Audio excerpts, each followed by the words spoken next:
రైతు సోదరులకు నమస్కారం అండి. నేను మీ రైతన్న సీడ్స్ అండ్ పెస్టిసైడ్స్. మీరు ఇప్పుడు వీడియోలో చూస్తున్నారు డ్రిప్ క్లీనింగ్ గురించి. డ్రిప్లో మీరు ఇచ్చే ఫర్టిలైజర్ వల్ల ఫ్లోరో ఫామ్ అయిపోయి డ్రిప్పులు సరిగా పోయకుండా చాలా ఇబ్బందులు గురవుతున్న రైతులకి. సో మీరు ఇప్పుడు చూస్తున్నారు చాకో ఫ్రీ అని. ఇది డ్రిప్లో మనము ఒక 72 గంటల నుంచి 82 గంటల వరకు నిల్వ ఉంచాలి. సో అంటే ఏ విధంగా అంటే మనం డ్రిప్ నిండా వాటర్ పెట్టి చాకో ఫ్రీని డ్రిప్ నిండా పెట్టేసి వాటర్ బంద్ చేయాలి, డ్రిప్ బంద్ చేయాలి. అప్పుడు అది 2 నుంచి 3 రోజులు దాంట్లో ఉండి ఫ్లోరో కాంప్లెక్స్ నాచు లాంటి మొత్తం తినేస్తుంది. ఆ తర్వాత మీరు దాన్ని డ్రిప్ లాస్ట్లో ఉన్న డమ్మీని ఓపెన్ చేస్తే మొత్తం పంప్ ఆన్ చేయగానే మొత్తం డస్ట్ అంతా ఏ విధంగా బయటకు వస్తుందో చూడొచ్చు. ఇది మీకు అందుబాటులో ఉంటుంది. రైతన్న సీడ్స్ అండ్ పెస్టిసైడ్స్, నల్గొండ, ప్రకాశం బజార్, కూరగాయల మార్కెట్. ఇది మంచిగా పనిచేస్తుంది రైతు సోదరులారా. మీరు చూడొచ్చు ఇప్పుడు వీడియోలో, చాలా బాగుంది రిజల్ట్.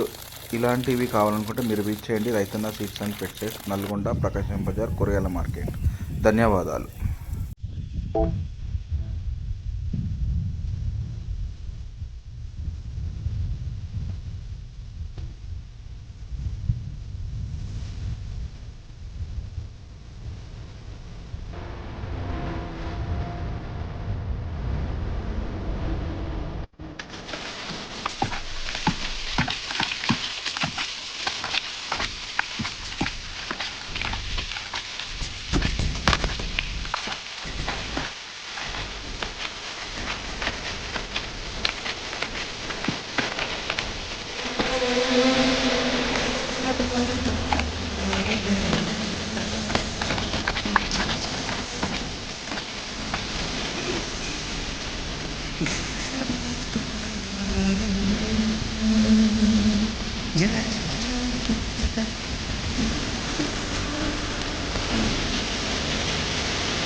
Thank you.